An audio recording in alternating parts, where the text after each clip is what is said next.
Who would you rather build your team around? So I'm going to give you three different player versus player scenarios. They're kind of like in. It's not like I'm giving you a point guard versus center here. Like it's like kind of like guys that are the same age, same position, same like style of play type of thing. Okay. All right. Okay. Yeah. So the first set of players I have for you, these are like the fresh new faces of the NBA, the young guys that are really, became superstars in the league over the last few years. Would you rather build your team around Luka Dončić or Jayson Tatum? This Different but similar. You know what I mean? Different but similar here. it's oof. I mean, it's tough. It's tough, right? I think obviously Tatum benefited from being drafted to the Boston Celtics in a situation where he has Jaylen Brown.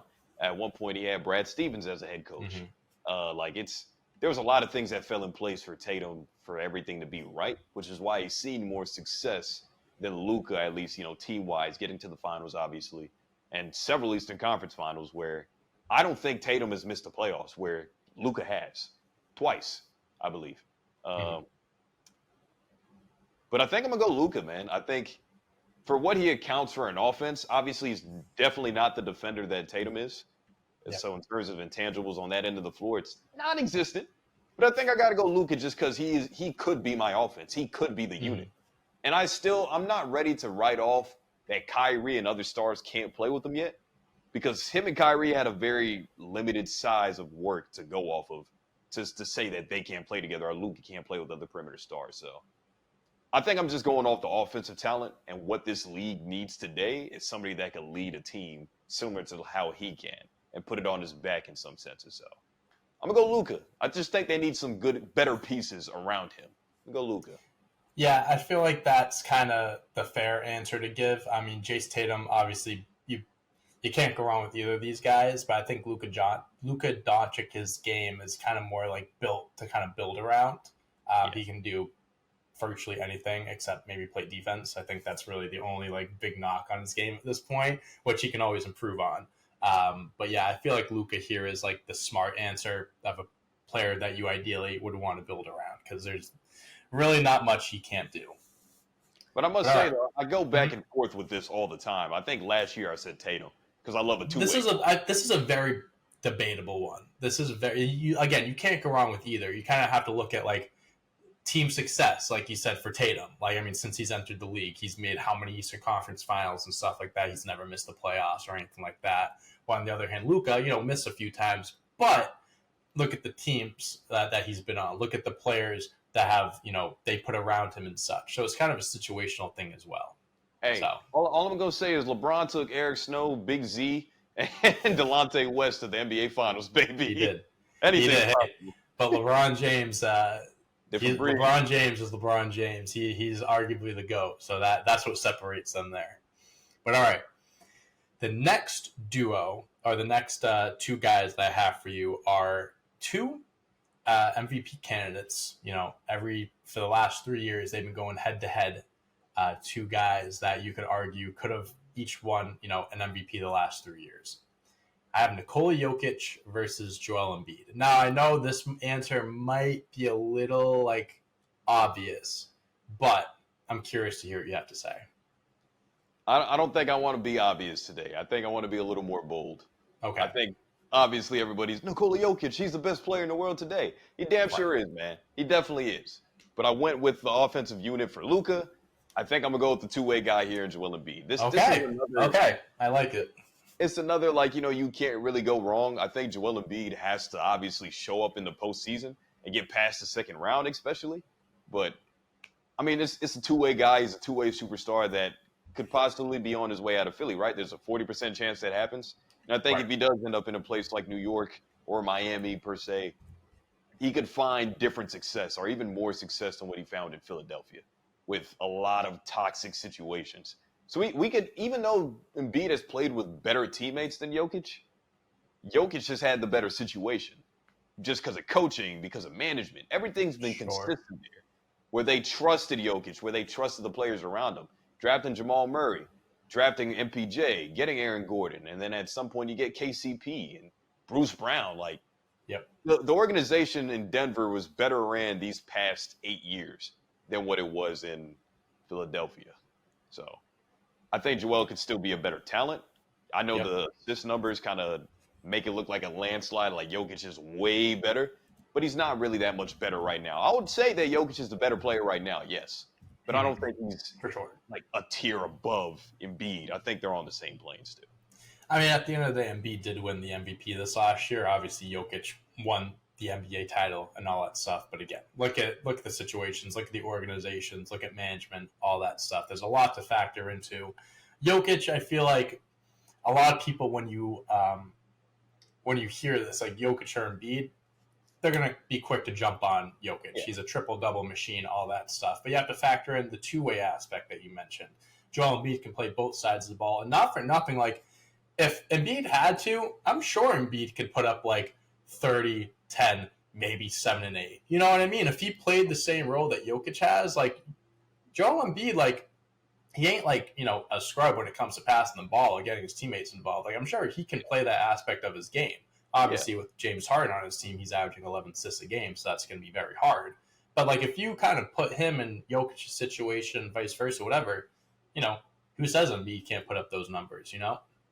Yeah, systems and schemes are different. Maybe things could look different for Embiid this year with Nick Nurse being the coach, though. That's also very true. That's also something to consider. Yeah, 100%. All right. So I actually have 2 more. I think I mentioned I had 3, but I actually have 4 of them for you. So I have 2 more to give you here, okay? Let's do it. The next 2 that I'm going to have for you are 2 up-and-coming guys who are set to be future faces of the league.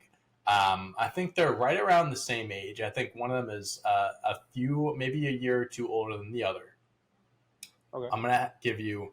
Before we get back to the on-court action, let me take a minute to tell you about our amazing sponsor, HelloFresh, America's #1 meal kit. Fall is right around the corner, and HelloFresh is here to help you plan ahead for the busy season with tasty dishes delivered to your door. Simply choose your recipes and pick your delivery date. Then lay back and enjoy the last days of summer knowing that dinner is covered. HelloFresh ensures you get the best picks all season long. Delivered straight from the farm to your door in less than 7 days. And the best part, HelloFresh offers more than just dinners. Stock up on snacks, sides, and more with HelloFresh Market, with over 100 items to choose from. Imagine having free time and enjoying fresh, tasty food without the hassle. And here's a little secret. With 40 recipes to choose from every single week, you will never run out of exciting dishes to try and love. And I speak from experience because I'm usually the one to order takeout on a nightly basis. But with HelloFresh's fast and fresh recipes, ready in just 15 minutes or less, plus it's 25% cheaper than normal takeout,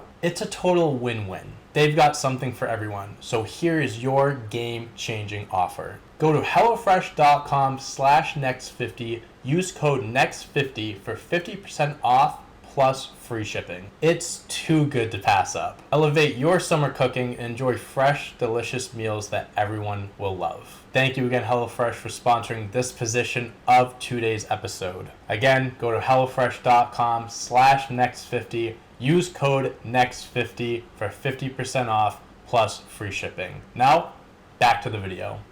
Shai Gilgeous-Alexander, my boy, or Anthony Edwards.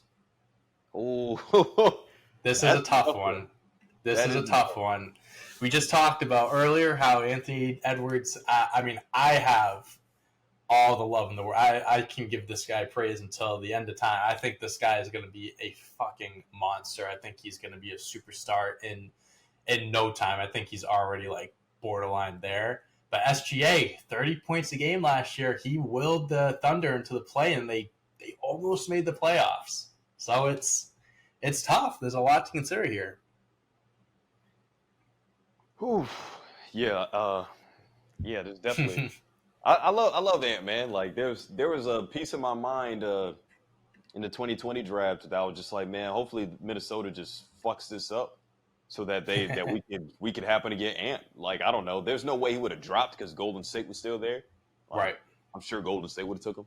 But damn, that's tough. I think SGA and the Thunder obviously, they have all the potential in the world to be a playoff team next season, a team that probably win a series if Yeah. everybody develops the right way. I think OKC is the more. I love OKC. I love their team going into next year. It looks obviously Minnesota. You have Ant, you got Cat, you got Rudy, you got Jalen McDaniels. Like they have a pretty interesting squad as well. I guess right now you would say they're better. It's kind of tough to choose between the two, honestly. It is. I think this is definitely the toughest one. I'm giving you 1,000%. I'm just gonna go both the Williamses. Oh my God. I love them both. I think they both got dog in them, and SGA is a little more underrated though. So I think I'm gonna go SGA. It's not easy. I think tomorrow, if you ask me, I'll probably say Ant. I think he does have that like ballistic superstar potential, like Ant. It is crazy, but SGA I think is going to be one of those guys that's underrated probably for most of his career, unless OKC gets to a Western Conference final or happens to get to the finals somehow. He's a guy that could kind of like. I mean, the Thunder are always going to be a team to watch out for, a team like on the cusp or right there. But like if they're always a team that doesn't make it that far, he's going to kind of be stuck in that middle of the pack team. You know what I mean? Yeah, exactly. And I think I'm really saying SGA because I think he's a better defender than Ant. Maybe not by a landslide, but he did average a steal and a block a game, and he is probably one of the better perimeter defenders at point guard in the NBA today. So right, I just got to give him a slight nod. Obviously, he averaged more points this year than Ant, but I think if, like Stephen A. Smith said, if Ant becomes a more consistent jump shooter and is actually making them more, or just really better decision making in general, knowing when to take a mid range jumper or when to drive. It's like those little intangible things. Like, yeah, sure. Like Ant can be a 30-point scorer next year. Right. Like we saw like 6 of them last year. 6 guys averaged 30+ points. Why not add another guy in Anthony Edwards? I mean, the way the league is going, the way with all this young talent coming in and stuff like that, and just the way guys are progressing, I feel like that's always going to be a number that's going to keep increasing. It's close, but I'm going Ant. Yeah. I'm going Ant. So I'm looking at I'm just kind of looking at their stats and stuff like that. Anthony Edwards is 3 years younger than him, so I underestimated how much older. Not that he's old at all. Shai Gilgeous is 25 years old. That's not old. Shai Gilgeous went from 11 points to 19 to a little under 24 to a little over 24 to 31.5 points a game last year. And what's also crazy, he only shot 2.5 threes a game. Like he's really not like mid range.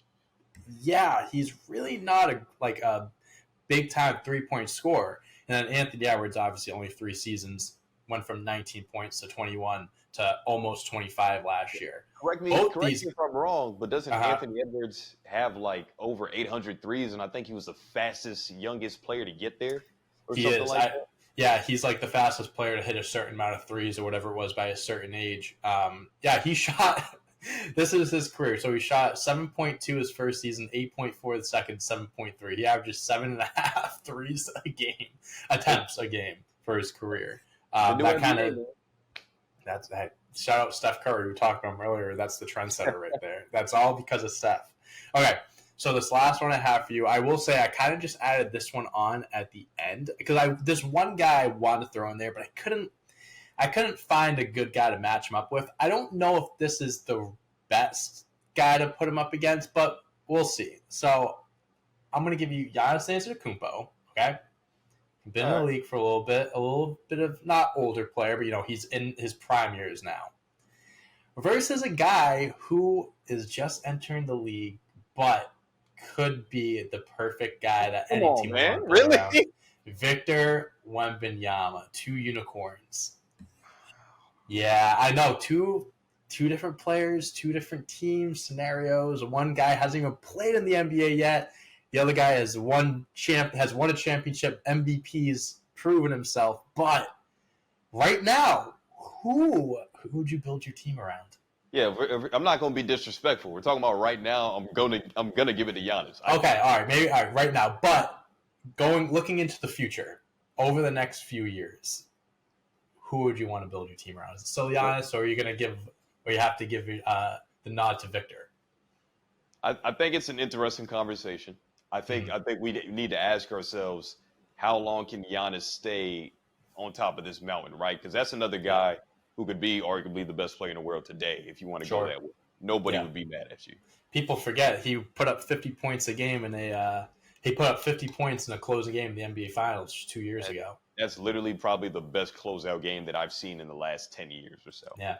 Mm-hmm. So, I mean, I think it's fair to say that I would still give it to Giannis.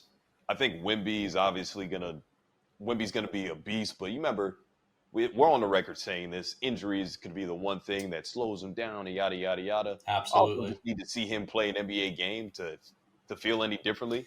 And that's we're talking about. The summer league wasn't enough for you? Come on, man. we're talking about basically a kid. It's like comparing a kid to like a fully grown adult. A puppy to a dog. We're talking about how SGA and Ant came into the league averaging this amount. Giannis used to be like a 60-something on a 2K.